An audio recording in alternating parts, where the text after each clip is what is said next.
What things in life have held you back, and what have you done to overcome them? In this episode, we get to hear from Ben Kjar, who's been able to overcome several challenges. Let's get started so that you can learn how to do the same. Are you a working professional but struggling to balance the workload of your career, family, obligations, and preparing for your financial future? If so, this podcast is for you. You've spent years learning your craft, and now it's time to focus on your financial future. This podcast will teach you what you need to retire wealthy and happy. Let's dive in.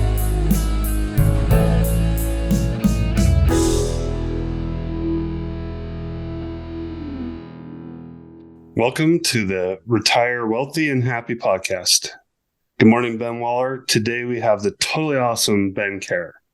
Ben has had major setbacks in life, but early on made the decision to become a victor instead of a victim. This is super powerful. It has led to a life of abundance and victories. Good morning, Ben. How are you today? Good. Doing well, guys. I'm excited to be on the podcast. Thanks for thinking of me and having me on. Let's freaking light it up, baby. Let's give some value to everybody here. Hopefully, if you're sitting back in your seat and wondering, oh man, what type of value am I going to get today? Well, I'm going to invite you guys to kind of open up yourself, because today we're going to be vulnerable. What I've learned for a long time is vulnerability attracts vulnerability. And I've learned in one of my favorite books, Good to Great. It's a fantastic book. If you haven't read it, it talks about levels of leadership. And it talks about one of the top levels of leadership. A long time ago, I didn't think vulnerability would be included in the top level of leadership. I think a lot of times in the world, men are seen as being like rocks. Don't show any emotion. Don't show any compassion. Don't show any empathy, right? Don't show any understanding.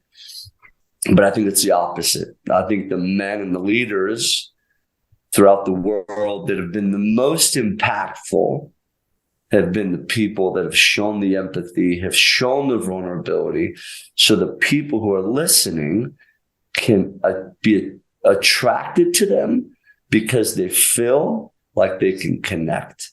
And if you're one of those individuals on social media and all this stuff that wants to be seen as the untouchable, well, good for you. You're going to be absolutely that. You're going to be untouchable. Nobody's going to touch you. Nobody's going to be by you because they won't know how to connect. So hopefully today, as you're sitting down, that will be one of the first things that you learn, is that vulnerability is power. And the more you're open and honest about what you need and what you want with other people, and letting people know that you're not perfect, right? That people will actually be more attracted to you than what you would think. We just talked about vulnerability. I'm just an open, super blunt person. But for a long time, I wasn't that way. I hid from what I was born with, because Crouzon syndrome is a facial difference, or what the doctors call craniofacial anomaly in the medical terms. And it affected the way I would eat, affected the way I would breathe, affected the way I would look. And what Crouzon syndrome is it affects the mid part of the face. And so my mid part of my face wouldn't grow at the same speed. So I'd have a massive underbite the majority of my life. I'd have huge surgeries that would cut my head open from ear to ear. They would take bones from like my hip and different parts of my body. I joke around. I'm 5'3", right? I joked around that before surgeries, I was like 6'5", right? And they cut me down. But I just went through a lot of stuff growing up. And what I thought would be the hardest was the physical surgeries, when in fact that was absolutely not the hardest. You heal, you become whole, and you go throughout life. What you can choose not to heal from is the emotional side of things. And so basically my doctors at a young age would say, hey, mom and dad care. By the way, Mr. and Mrs. Kjar, save your money for also the emotional side. Save your money for the counselors, therapists, psychiatrists, and mentors that he may need, because he's going to live a freaking hard life emotionally. And so I would go through those hard times and learn pretty quick that I would either collapse like a victim every time and find myself hiding in bathrooms, and I call it hugging toilets, right? And flushing my tears down the drain and snot bubbles down the drain. Or I would step up and I would become not just comfortable, but proud of who I am, and see Crouzon syndrome as a blessing, not a curse, and live life with confidence, and not live life wishing I was somebody else, Bobby, Billy, or Tommy version 2.0, but that I would come to realize that Ben Kjar, born the way that he was born by God, was given an opportunity to make a difference. And so my mom told me that, Ben, you're born different, so it's time for you to make a difference, right? You're going to stick out, Ben. So why don't you freaking stick out? Why don't you shine while you're sticking out?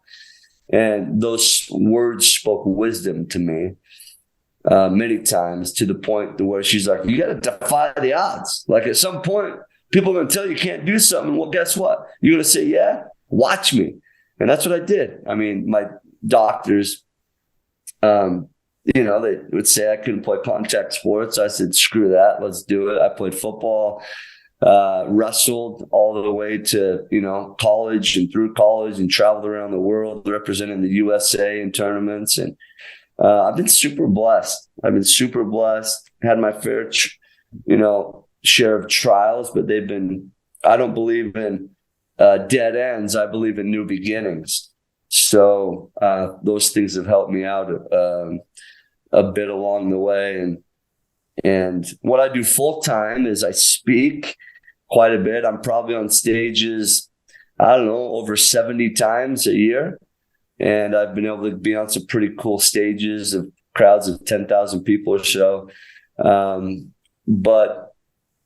I do real estate. I'm a real estate investor. And what's cool is what we'll talk about a little bit today as well, is because I've chosen to have hold properties or passive properties, multifamily storage units, stuff like that. It has allowed me to jump into the speaking game and not feel like I had to say yes to every single speaking gig, right? It's allowed me choices. It's allowed me options. It's allowed me flexibility. It's allowed me to put priorities, right? To where many people in the speaking game, man, it's tough. It's rough when you get in and you're speaking for free for a long time.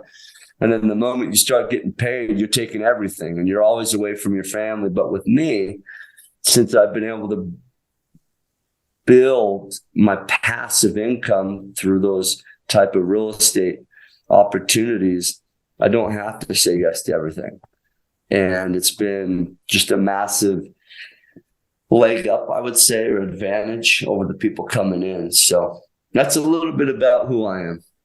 Ben, you just threw a wealth of information at us. And I would say that most people, if they had been in your situation, probably wouldn't have come out the way that you did. And I think there's a huge compliment to your parents there for being able to start you off on the right foot. I'm sure you've had plenty of mentors to help you as well. There's one specific question I want to ask you about. I was recently watching one of your videos, and it's a story that was really impactful to me, and I'm hoping you'll share it again because you have a ton of confidence, which is amazing. And the story is about your experience wrestling in Philadelphia. So would you be willing to share that story? Because I think it's a huge statement about the level of confidence that you've been able to achieve as a human being, which I think is something we can all be trying to aspire to. And it was an amazing story. So if you're willing to share it, I'd love to hear it again. Yeah, I appreciate you asking me about it. So all you guys who are listening to this, so is this going to be a watched podcast or a listened to podcast? Probably both. Awesome. all of you guys who are listening to this, if you're watching, you're going to be able to understand, or if you're listening, either way. It was in the year 2011. I was wrestling at Utah Valley University. And Utah Valley University, if you know about it at all, it's in Orem, Utah. It's one of the fastest growing schools in the state and the biggest school in the state. Well, I was there when it went from junior college to Division I, right? And there was this phase where I had to give away like 2 or 3 years of my eligibility. So I was able to finally go to nationals, right? And I'm there my senior year. And then we get to the location where we're about to compete in front of 20,000 people, right? That's a lot of people. Now, the night before, we have to get ready to compete the next day and weigh in. So in the sport of wrestling, the reason why it's the toughest sport in the world, I believe, right, is that you have to make weight. I was wrestling 125 pounds. I weighed a bit more than that, but I have to come down and make weight to 125.000. Otherwise, you can't compete. The night before, my training partner, he's like, Ben, let's go. We got to lose some weight. Throw the sweats on. And if you know anything about Philadelphia, it was where Rocky Balboa freaking filmed Rocky, right? Sylvester Stallone, the guy, the dude. And so he grabs me. We start running. And I'm like losing weight, hardly any energy, right? And almost dropping down almost 15 pounds. It's like, last bit of sweat, let's go. We get to this area. He's like, Ben, check this out. Now, it's in the movie where Rocky Balboa runs the steps. He's getting ready to fight the freaking Russian, who on paper, the Russian is going to annihilate this American, this Rocky guy. And he gets to the bottom of these steps in Philadelphia, and he runs these steps. And at the top, he turns around, overlooks all of Philadelphia, and he yells at the top, Adrian, right? Which is his wife's name or girlfriend's name or whatever. I think it was his wife. And at the bottom of those steps right now is a tribute to Rocky Balboa. And so there's a big statue. At the bottom, we get there, I'm like, oh my gosh, this is the freaking place. And it hit home to me because that year I was ranked 0. I was unranked going into the tournament, right? And so I felt this connection to the movie. Many people have said that I even sound like Rocky, so it even connected more, right? And I felt this connection. I'm like, you know what? If he could do it, and if he could beat the Russian, then maybe I could show up tomorrow and beat the guy who round 1 was from New York. I swear, dude, this guy freaking ate rocks in the morning. That's how jacked this guy was.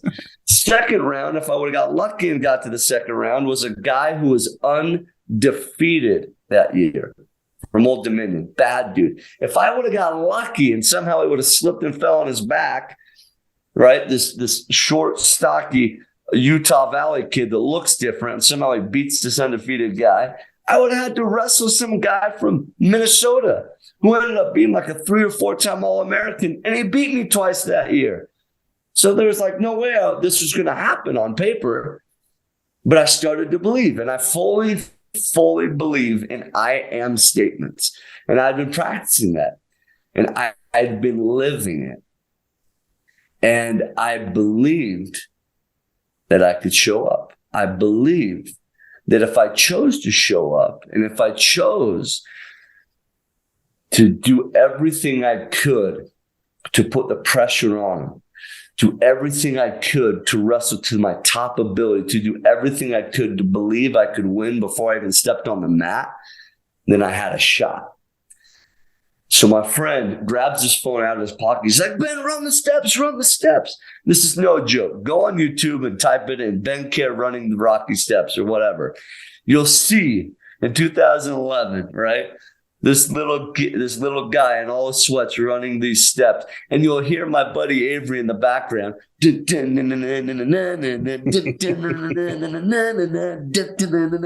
I ran the steps and I get to the top and I turn around and just like Rocky Balboa, I overlooked all of Philadelphia. And it was almost poetic because as I looked out in Philadelphia, I actually started believing. that this kid from the small school, the newest Division I school, I believe, at that national tournament, could do something. There'd never, ever been an All-American wrestler for Utah Valley. Why would I be the first? What was different about me? I believed I could do it. The next day I would go in and I would win my way to become Utah Valley University's first ever All-American. But it all started with, number one, belief. What would I tell myself in the mirror? And then secondly, I did the freaking work. Let me give you an example of what that means. My coach would come in and be like, all right, 20 push-ups, everybody, 20 push-ups, as we would run around the room and we'd follow his cadence. Now, I'd do those 20 push-ups, right? But somewhere along the line, I was like, what the freak am I doing?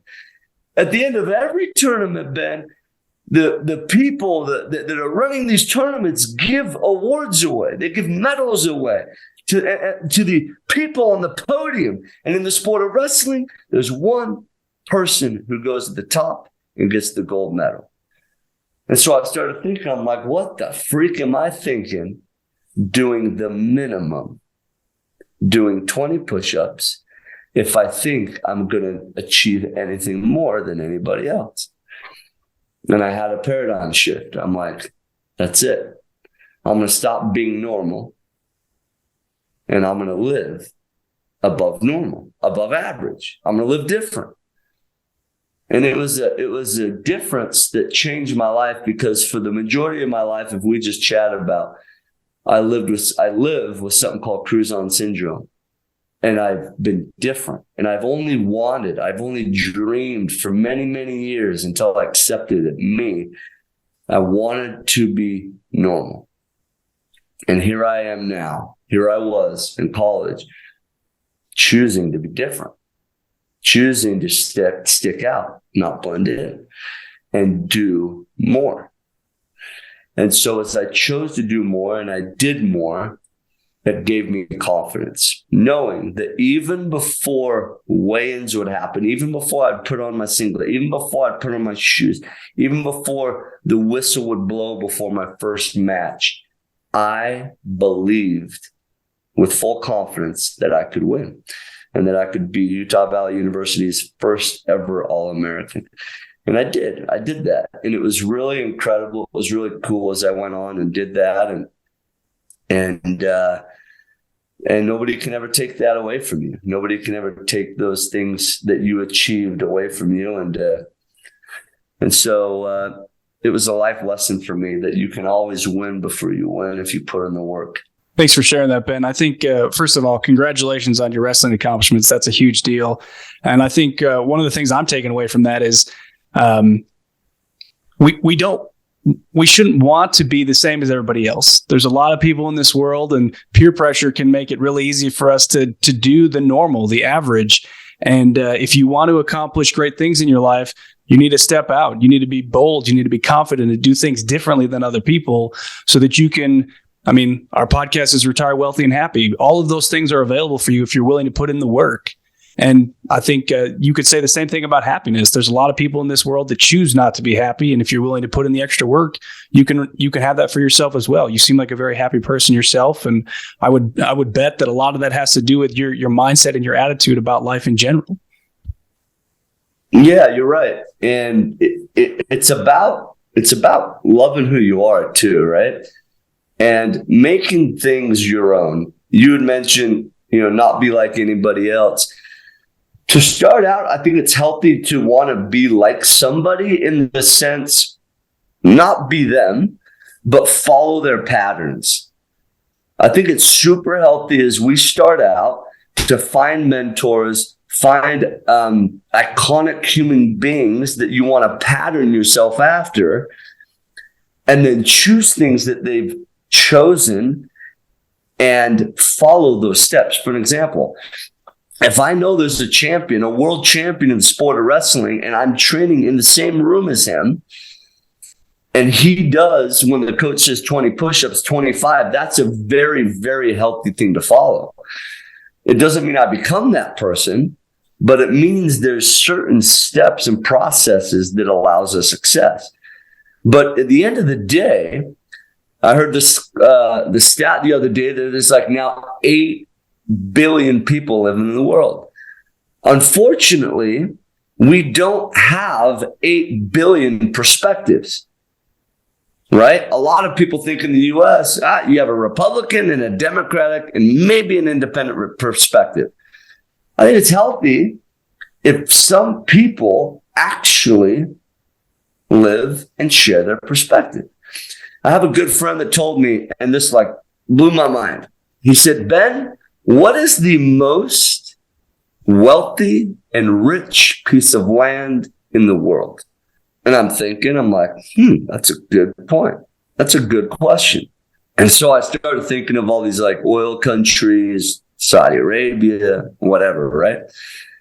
And so I'm like, I don't know, Saudi Arabia. I guess that's, by square foot or square mile, it's a pretty wealthy place, right? Dubai, maybe there, I don't know. He's like, He's like, what about the graveyard? What are you talking about? He's like, imagine, Ben, all these perspectives, all these ideas, all these inventions that went to the grave with each one of these people. He's like, what if Einstein, what if Steve Jobs would have went to the grave with their ideas? Well, the world has seen that. And unfortunately, we know people in our own lives that have passed unfulfilled, maybe. I don't know if that's the right word, but maybe not reaching their potential because they were afraid to share their perspective. Eventually, along the line, we get to decide that being us is incredibly cool, incredibly acceptable, as long as you're willing to accept you. And that takes a lot of self-love, and it takes a lot of practice. And I think that's what the world gets to practice more of. I have a kind of dropping back a little bit question for you. Obviously, there's 3 main people that you've mentioned and we know are like super valuable in your court and supporting you. Your mom, Avery, that filmed you doing the Rocky Stairs, and obviously yourself. On your coach, how was that? Like, was he a big time coach that went to a little school? Did he empower you with those thoughts and feelings that you could do it? Or was he more just training you and got surprised?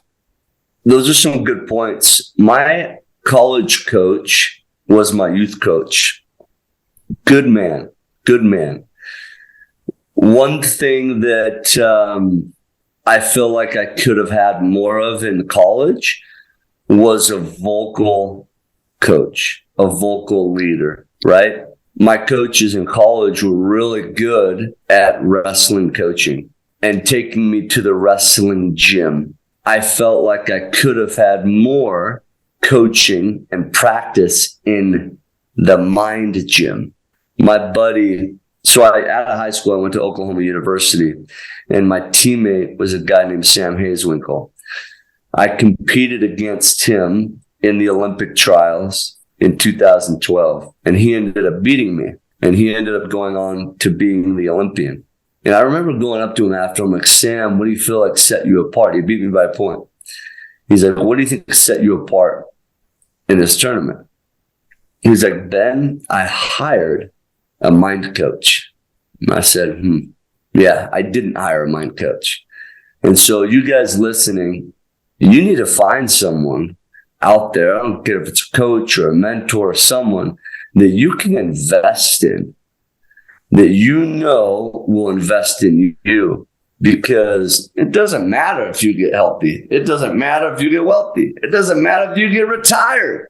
If you're unfulfilled, right, you're going to be like Robin Williams. You're going to be like Twitch, right, this famous dancer who one day he feels like he's the happiest guy in the world. Robin Williams was like one of the best comedians ever in the history of comedians, but nobody ever knew he was to the end of his rope. The last video that Twitch showed looked to be incredibly fulfilled. Who would have known that he was inside super dark? So Yeah, we all need to find a place and find like personal peace.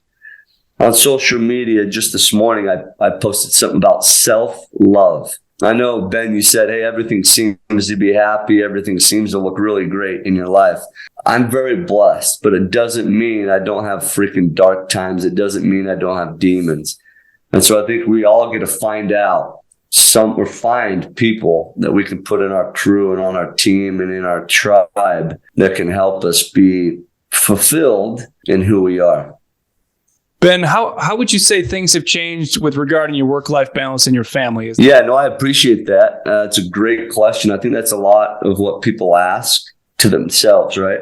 They're wondering how to live life. In the last 2 years, I'm changing. And anybody who's watched me, Roger, you were mentioning it just, as we started this call. I'm moving from success to significance, where my work-life balance used to be success, money, to where now there's intention behind what I'm doing. And my why is, if someone asks me what my why is and why I have passive income and why I do what I do, it's strictly for one word, and it's freedom. Freedom to spend time with my family, freedom to spend time in my own mind to where I don't feel like I'm super stressed out all the time. Freedom to travel. I love traveling. My wife and I have been to, 40, 50 countries almost. And I love freedom. And I think we're meant for freedom. So my work-life balance has been extremely heavy with work in the past. Being an entrepreneur isn't 40 hours a week for sure. But it's been heavy. I mean, at one point I was flipping 40 properties at one time around the country, and that's crazy. That's absolutely crazy. And I wasn't fulfilled and I wasn't happy. And a lot of people that are listening right now think it's the most sexy thing. Hey, I'm going to do more. I'm going to do more. I'm going to do more. I'm going to grow. I'm going to do this. And then they realize they're buying properties like a freaking drunken sailor. And then they start losing control. They start losing their touch and their management skills, and things start falling through the cracks. But hey, I'm going to tell you I'm flipping 40 properties at the same time. No, it's not about that. It's not about the success for me anymore. It's about the fulfillment more. It's about the significance, right? There was a post I read the other day, and it was just like, hey, just recently the Queen of England died. She was one of the most wealthy individuals in the freaking world, in the history, for the impact that she made, right? We should say. But what? Have you guys thought twice about that? Have you thought twice about her? Probably not. Why? Because she didn't impact you.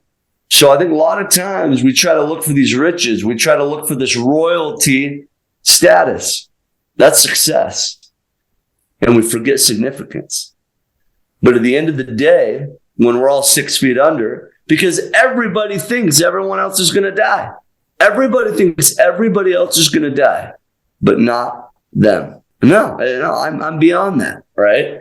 But eventually, everybody goes through that. And we're going to get to that point, and the people who are going to be remembered and the people who are going to truly make the biggest impact are the ones who lived a very intentional, significant lifestyle.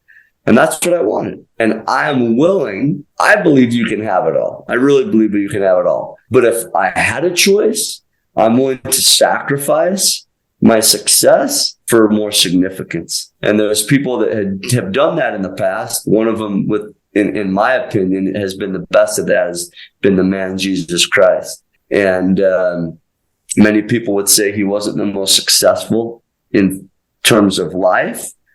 But man, was he extremely significant. Whether you're a Christ believer or not, that individual was extremely significant.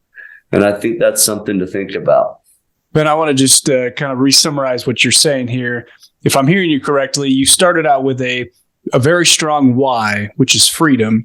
And having a why with everything in life is extremely important.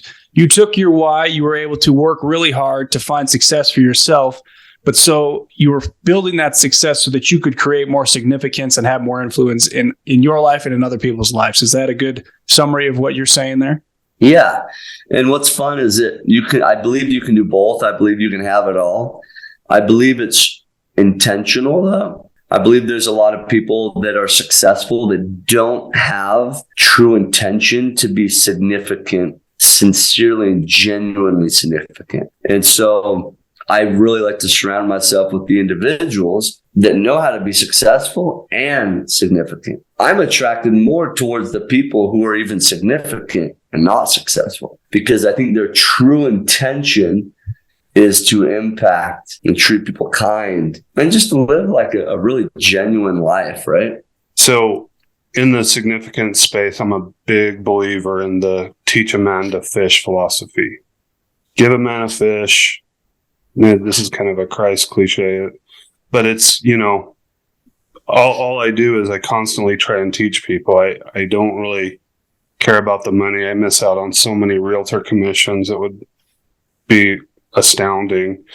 I teach at my brokerage, and since you spoke for me at the Utah Real Estate Investors Association, just recently I've started to step down out of that position. I've done it for 5 years, and I'm not leaving there. I don't want to give up, but I want to influx new life and new energy into it. So right now I'm working on a youth program where I could bring in 17 to 25-year-olds or something like that, and teach them the basics of real estate investing and flipping and stuff like that. And, I kind of hunger for that significance too, because I want to see the younger population learn it and get out of their fear space and stuff like that. You're going to go more into a lot of national public speaking. What's your major goal on that, and how do you plan on doing that and moving forward? Roger, Ben, can you imagine having someone with your guys' knowledge at the age of 17, 18, and 19, basically in high school, come to you with the knowledge that you guys have and be like, what if I put you under my wing? It's hard. It's hard to do that, right? There's a lot of time and a lot of energy it takes to do that. But if you can imagine a mentor doing that for you, that would be life-changing. So I applaud you for that, man. I think that's super cool. What's my goal going forward with speaking? I have a mentor that told me this, because it's funny. As I have trained myself in real estate to find freedom, it leads to passive income. My passive income gives me freedom to not have to show up, to not have to do manual labor. Now, I feel like God's pulling me to share my story and speak on stage. There is no better definition than manual labor than that. Nobody else can tell my story the way that I tell it. It can be spread. We can do a movie. I'm actually working on a documentary right now. But no, I have to show up for that. And so it's kind of a change. I'm like, what am I doing? I've gone from strategically patterning my freedom behind passive income. Now I'm moving into literally, I show up and make money while speaking. That is freaking manual labor. But I had a mentor that sat down with me. We talked about the sacrifice that takes for the greater good. And that's the goal. You asked me what my goal is. As I move from success to significance, there's sacrifices that has to be made. And he said this. He's like, Ben, you may be away from your family more than what you're doing now. But let me tell you something. As you're with your kids right now, you have time to be with them, and it's intentional, and you like it. But just realize as you're gone, but then you come home, you'll have an opportunity to have a more intense relationship with your kids. I've never heard people say that before. I'm like, intense? What do you mean by that? He's like, you may be gone more and you won't have as much time with your kids. But imagine if that time was shrunken down, but was more intense, you will still have just as good, if not a better relationship with your kids. Your relationship right now, you may be around more, but I bet you're not as intense as if you were there short and fully focused on them. And so I think going back to talking about Jesus a little bit, I was reading in the good book about when Jesus went, and I think it was James and John. I don't remember which of the apostles it was, but it literally says that Jesus went to the boat of two of his apostles, and the dad was in the boat, and he told both of the brothers, I believe it was the brothers, and said, hey, listen, come and follow me. And they got out of the boat and left the father to follow a more significant lifestyle. It hit me different. I'm almost 40 years old. I've read the Bible quite a few times. I've read that passage numerous times. It hit me different. They literally left their father to live a more significant lifestyle. So my goal is to live more significance and to be able to have a more intense relationship with my family, and then to look at their dad and say, look at what my dad's doing. I could do something similar, and not get caught like I did in the trap of just success. Do I believe you can live a successful and significant lifestyle? Absolutely. And am I doing that with speaking? Yeah. I get paid quite a bit of money to step on stages and do that. And so I believe I'm living like kind of those, both by doing that. So that's kind of fun. That's great. So are you the next Tony Robbins, or what are you going to do? I'm going to be the next Ben Kjar, baby. Break the mold. And I really like Tony Robbins. I've been through, in college, there's something called No Greater Heroes by one of my mentors. His name's Chris Brown, not the rapper Chris Brown. And I went through 4 years of that education. And Tony Robbins is very impactful. There's a lot of other individuals that I'm really impacted by too. But I really enjoy what he teaches and what other people teach when it comes to implementing things in your life. We can talk about this stuff all the time. All you listeners, listen, we're going to talk about this stuff. Why don't you freaking implement it? Why don't you try implementing something, right? Too many years of my life, I've wasted time on podcasts. I've wasted time reading books. I've wasted time in relationships because I never implemented stuff. The difference was when I chose to implement what I was hearing is when they really took effect. And so I want to be a person that's not a motivational speaker, because I think that sucks. I think motivation is super fleeting and is just like a pump, right? Like an injection. I don't want this to leave. I would like to be a transformational type of inspirational type of individual, right? To where there's facts being shared that you can bite onto. There's gold nuggets that you can actually take, not just the fluffy stuff, right? So that's what I try to share, these stories. I try to share things from books. I try to share things that I've learned that hopefully someone here can take and run with it and actually implement it. Otherwise, we're wasting like an hour on another podcast, right? Hey, Ben, to add to your comments about action, our podcast is called Retire Wealthy and Happy. And you've shared a lot tonight or today about your experience with mindset. Can you share a little bit about, with our listeners, what you do or what they can do to create a positive mindset and how that can impact their happiness? Yeah, that's super powerful. I appreciate you asking. A positive mindset starts in the morning, number one, hands down. And this may not be the answer that you're expecting, but my morning routine rules my day. And when I don't have a morning routine, my day gets ruled, right? I win my day by winning the morning. if you don't have a morning routine, why don't you just make one up and just fake it one day? Act like, as a matter of fact, why don't you guys think of someone that you look up to, right? And imagine what it would be like to be them and what it would take to be them. How do you think they start their day? How do you think they do it? Well, I would imagine that they get up and there's some type of fitness. There's some type of movement. There's some type of sweat that happens. There's probably some type of meditation.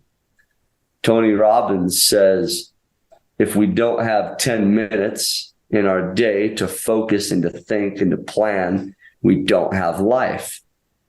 I agree with that. And then there has to be some area where we can actually plan our day. Now, if it's the night before, the morning of, that's fine. But there has to be a moment where you actually structure your day.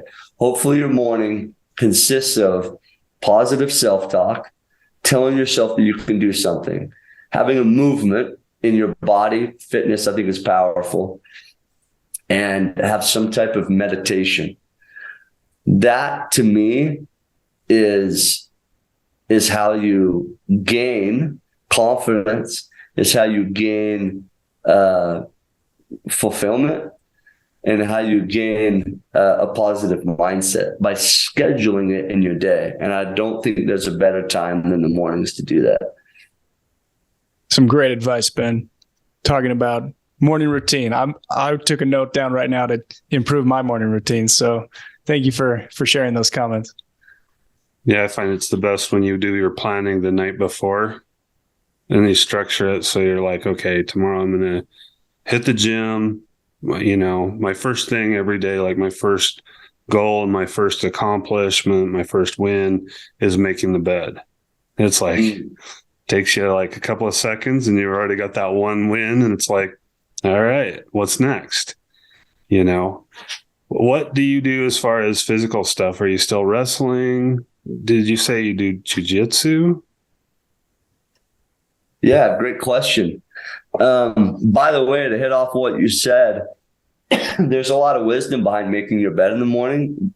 Anybody can type in on YouTube, like military commander or military colonel talking about the power of making your bed in the morning.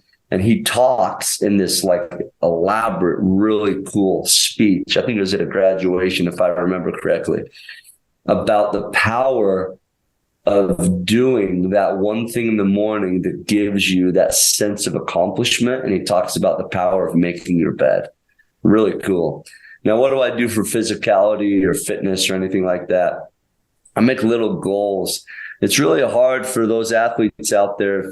If you're an athlete or were an athlete, you know what I'm talking about. Athletics is like a freaking drug. And if you've done athletics before and you've been, especially in the next levels, like in college and beyond, semi-pro, pro, and then all of a sudden your season's done or your career's done and you go cold turkey, it's like a drug addiction going cold turkey. You're like, what in the heck? What do I do next, right? How do I get that injection? How do I get that hit? For me, I've set little goals that allows me, because do I want to work out every day? Heck no, I don't want to work out every day. I want to freaking sleep in my bed, right? But why do I do it? So I put little goals along the path. So 2 weeks to 3 weeks ago, I don't remember how long it was. I think it was 3 weeks ago. I was hiking Mount Kilimanjaro in Africa. That was a goal of mine. Well, to add on top of that, I have a goal to break the Guinness Book of World Records in push-ups, specifically knuckle push-ups in under 60 seconds or under 1 minute. And the world record is from an Italian guy that did 116 in 1 minute, almost to a second. Well, as we scaled Mount Kilimanjaro, I had prepared for this moment every morning to pop out of bed and do push-ups and to know I have competition. So what do? I find competition. I find a standard, which is 116 push-ups in under a minute, and then I shoot towards it. And then the next thing about making sure I get my work done in the morning and my fitness done in the morning, I put a timeline on. So I knew I was going to Mount Kilimanjaro, and I knew I was wanting to set a second category in push-ups done on the top of Mount Kilimanjaro in under a minute. And I wanted to do it without oxygen. So I did that. And it was really cool. So what I do is I set a goal. I have a goal to break the Utah state record for bench press for my weight as well. And so I set goals in the morning. So I get up and I have a direction. I can get up and I know, okay, what's my goal? I don't just get up, show up to the gym, and be like, why am I here? What am I doing? And I also know that throughout the week, what I have. Monday, back and biceps. Tuesday, legs and shoulders.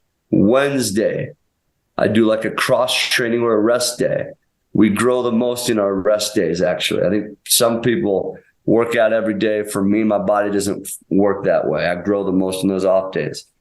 Thursday, I do chest and triceps. Friday is an all-around day or an alternate day, meaning I do like wrestling or boxing or jiu-jitsu like you talked about. And then Saturday is either a rest day or like an alternative like mountain run day. And then Sunday's completely off. So I already know what I'm going to do. I already have my pre-workout ready there for me to go. My cups ready there for me to go. My little applesauce packet and then my granola bars ready to head out the door. I have a certain time with certain partners. They're going to show up the same time I'm going to. Otherwise, they're going to call me out. So the more we design our life and we schedule our life and we have a design behind it and we don't just have a default, man, that's the more we're going to succeed. I was on a phone call the other day, right, with a guy who is pretty successful. He has over 1,000 doors in not storage unit, but multifamily. And he puts his investments in certain categories. He's like, all right, I'm only going to do 3% in crypto. I'm going to do X percent, let's say like 15% in storage units. I'm going to put 30% in multifamily. I'm going to put X amount in the market. I'm going to put X amount there. That's strategic too. So we all need to put targets, whether it's in faith, family, fitness, finance, fun and fulfillment. That's how I set my life up every year. And so it's important for me to do that so I can live a little bit more like a designed lifestyle. Cool. What's your record right now for most push-ups in 60 seconds? Well, I did 123 at the top of Mount Kilimanjaro with no oxygen. Classic overachiever. We'll see. I need to get 117, but I did 123. I submitted it to the Guinness Book of World Records. They say it takes upwards of 3 months to get word back. So I got all the documentation. I got all the testimonials of the witnesses that were there. We filmed it just like they did, just like they needed from all the different angles. So we'll see. We'll see what the Guinness Book of World Records come back and says. Maybe they'll count 15 of my push-ups. Maybe they'll count 123. We'll see. That's awesome. So when you went to Mount Kilimanjaro, was that the same time as John Maxim and David Klein? Yeah, I heard that they were going too. I think we were there at the same time. And I never saw them. But yeah, it was like super similar time. And it's a hike that is incredible. There's highly recommend it. Really rewarding. I heard John Maxim decided to go. And if you don't know, John Maxim's a pretty achieved flipper here locally. He is the classic, like, flip-flops and shorts in the middle of winter, even if it's 25 degrees. Well, he also went out into the ocean before going up Mount Kilimanjaro and stepped on a sea urchin. So his leg was like turning green. The doctor told him not to do it, and he still went ahead and did it and got to the top. Wow. Oh, man. That's a tough one. Imagine having that issue with your leg. There's a guy that was in our group, one of our friends, who had a watch that counted the amount of steps. Imagine having that issue with your leg, like John Maxim, right? And then having to walk 165,000 steps, which is what we ended up doing. Like 82,500 strikes on a painful leg. Yeah. You imagine that? Yeah, sounds fun. What are you doing in real estate these days? What are you working on, and what's your passive income? Like, what's it coming from as far as storage or Airbnbs, multifamily? Yeah, that's a great question. Where have I kind of directed my portfolio? I have them in different areas as well, just to hedge against the market a little bit. And also I get kind of bored in one, so I like to do some other stuff. My holdings right now, so I'll just tell you everything I'm doing, even outside of my holdings. So my non-holdings are high-end flips. So all my high-end flips are, I think the lowest I just got under contract is, almost, I think about 900,000. I got another one coming on for about the same. All the rest of my flips are above 3 million. Why? Because I decided I didn't want to compete with all the Chip and Joanna Gaines fans who are willing to make 15,000 in a property and then have the HVAC system go out and then they don't make any money. I just don't do that. I can't do that anymore. And they're harder to find.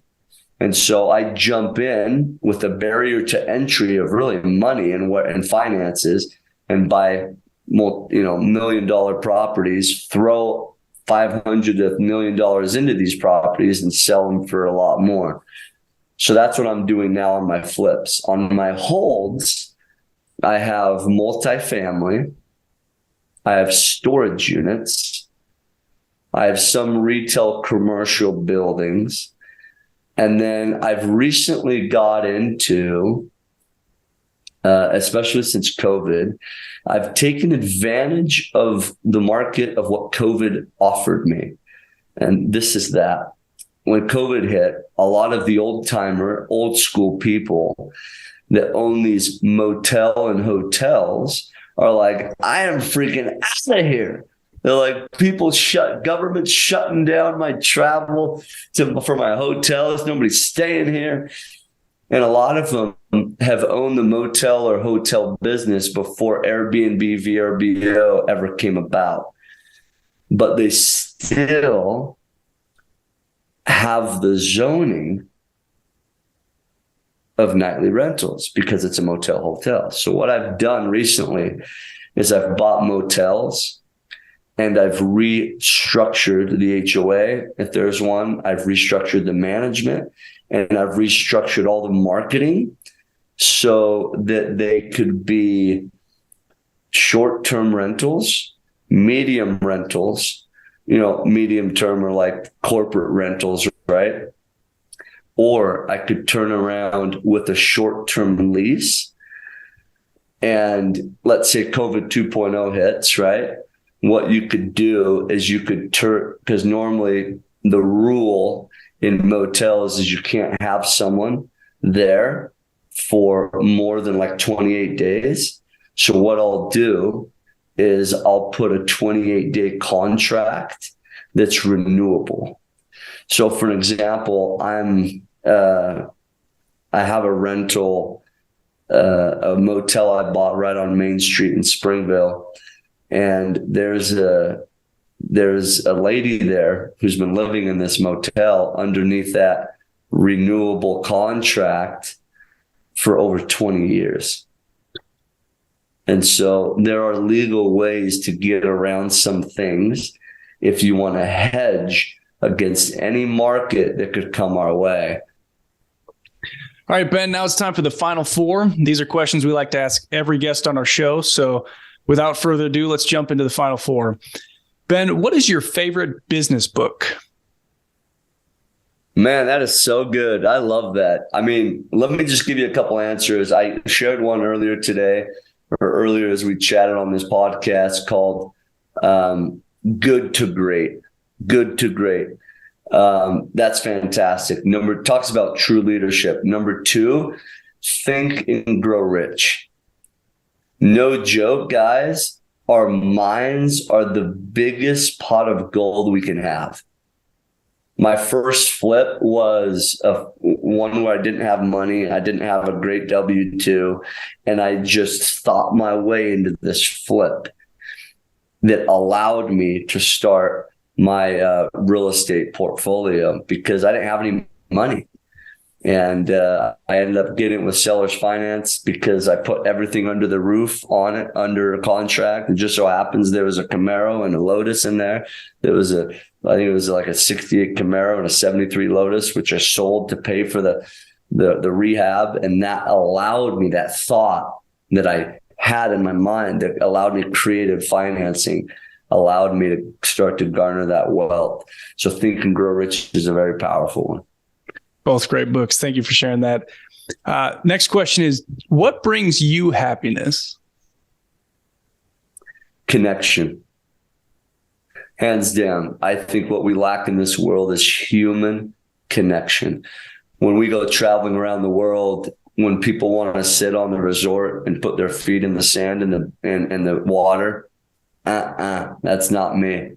I am out with the people in their little, like in Africa, we went off the resort, the nice resort. We were in huts on dirt floors eating crazy food with these people. Human connection is what we lack in this world. And when I feel that human connection, then I'm fulfilled and I'm happy. That's wonderful. And you got that great energy. So I bet you people love meeting you too. Tell us, what does your future retirement look like? I mean, it seems like you're kind of already there with a lot of your passive income, but what does your future retirement look like? I appreciate you asking me that. It comes with options. That's what I want. I'm always going to work just because I love it. I love the grind to a point, right? But I love having options. So my retirement looks like enough passive income to be able to choose what I want to do. And for you guys listening, you're going to decide what that is for you. If you're like me and you resonate with what I just said, but you don't, well, the next thing you're going to have to decide is what that lifestyle looks like. Is that $100,000 a year passive? Is it $250,000 a year passive? Is it $500,000 a year passive? Is it $1 million a year passive? It really comes down to, what do you want your lifestyle to be? And so you can have those options, because from $100,000 passive to $1 million passive, your options change, right? In how you live life. So you're going to have to decide that. But for me, it's having options and not having to show up every day. It's a great thing to be working towards. Ben, what would you say is the best way to give back? I think the way to give back is, number one, and the most important, is with time. Here's why. When you give of your time to somebody else, whether it is by service, whether it's through a podcast like this and giving of any type of knowledge or information or opinions that you have, or to sit down and listen to someone, that's the only thing that we can't get back more of. Our time is literally a broken down piece of our life. And so when you give your time, you're literally giving of your life. And I know no better ways to give of somebody, to give to somebody else, than to give of your life, to give a part of you. And that's by giving time. And so I think when people choose to share themselves, that's the biggest gift you can give. Well, we appreciate you sharing your time with us to be on this podcast. And I think all of our listeners are going to get a lot of value out of everything you've said tonight. So thank you. And I wanted to ask you kind of or maybe just make a good point on your second book, Think and Grow Rich. It's one of my favorite books as well. And I watched as the story progressed, Napoleon Hill was like the first podcaster.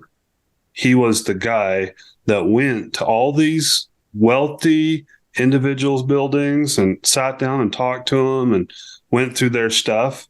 And so I feel the same like reward getting to talk to you about what makes you successful and what you're doing that, makes this podcast really worth it, because I'm learning from you and, kind of drinking from a fire hose. But at the same time, it's like, this is something that was really interesting. And I hope one day I can, see my own progression from doing this. Well, you are doing that, Roger. I mean, from day one, you've always been a person that gives, so I appreciate that. And Ben, you seem the very same. And that's an interesting way to look at it. He was one of the very first podcaster interviewers. I guess that's why I really like that book, and that's why I really like Good to Great, because it's the same thing. It's literally interviewing the top leaders and how they grow their companies from good to great. Yeah, that's a powerful thing. That's true connection. And I think that's why I like it. Ben, we appreciate all your comments today. You mentioned your website, benkjar.com. Is that the best place for people to find you online? Or is there another way that our audience can reach out to you? That's one way. The best interactive way to get daily updates is through social media. I'm pretty active on there. Facebook, Instagram, YouTube. I'm trying this thing called TikTok. That's kind of a funky thing, but it's a great way to market and put your stuff out there. So I would love to connect with you guys. If you guys are outside of that and you're like, hey, what's your email? It's benkjar@yahoo.com, BENKJAR, just like my website, at yahoo.com. Again, I would love to connect with you guys. I think that's what life's about. And you guys are great. I'm really appreciative for the time that you guys put into this. I know this is like your 10th episode. I'm really excited to hear the rest of them. So God bless you guys for everything that you do and the value that you create for other people. Thank you, Ben. We'll make sure to have all those links to your socials in our show notes so that people can reach out to you. Yeah, thanks so much. This has been fun. Well, that's pretty much it. Is there any other final thoughts that either of you guys want to put in before I close? I don't have anything else, Ben. You've been great. That's it, guys. I don't know unless you guys want me to say something else, but I think that's it. I really appreciate your time and your effort again. Dude, this is a lot of work for you guys. I could just imagine late nights and editing and putting it all together and marketing it. So thanks for letting me be a part of what you guys are doing. Our pleasure, and thanks for joining us. Yeah, if you guys need anything, let me know. And by the way, I'm getting to a point where I'm going to be cashing out of some stuff I'm doing here recently. And I've kind of shut off the faucet a little bit where I used to be flipping 40 homes at a time, 20 homes at a time. I'm not doing that anymore. And I don't think I'll ever go back to that. And so I'm going more for the passive side. And as I pull money out of these properties that I'm selling, I want to do more of the multifamily, basically exactly what you guys are doing. So if you feel like there's a good opportunity to put money and I'm in the position to be able to do that, I would love to chat about what that looks like. Yeah, we'd love that too. And that's kind of our natural goal too, is syndicating and operating in the beginning and then progressing to being more of an money raiser for other operators, and then just going, more passive. So it's like freedom and ability to, not be yelling at contractors and wondering why they didn't scrape the popcorn off the ceiling or whatever it is this week. Yeah, for sure. And if there's one thing I do really well, it's presentation. And I fundraise millions of dollars. And I have a lot of people that I think have seen what I've done, and they've invested in what I've done, and they trust me. And once they have success, they want to know how to have more, right? And so if you guys have a good deal, and again, if I'm in the right position to be able to come in and help out, and maybe even just help fundraise money for the situation, then let me know. Absolutely. Thanks for that. Yeah. We'll definitely reach out to you when we've got projects. Cool. Yeah. Ben, Thanks, guys. Ben, will you hold on one second? Roger's going to close for us. Close this out. Thanks, everyone, for joining this episode of Retire Wealthy and Happy. We'll see you on the next episode. Thanks, Ben. Thanks, guys. Appreciate it. Hope you got value from this episode. And if you have a minute, then take the time to leave an honest written review for the podcast, because we take those reviews seriously, and it'll help us serve you better on the next episodes. And most importantly, be sure to start taking action so you can control your financial future today.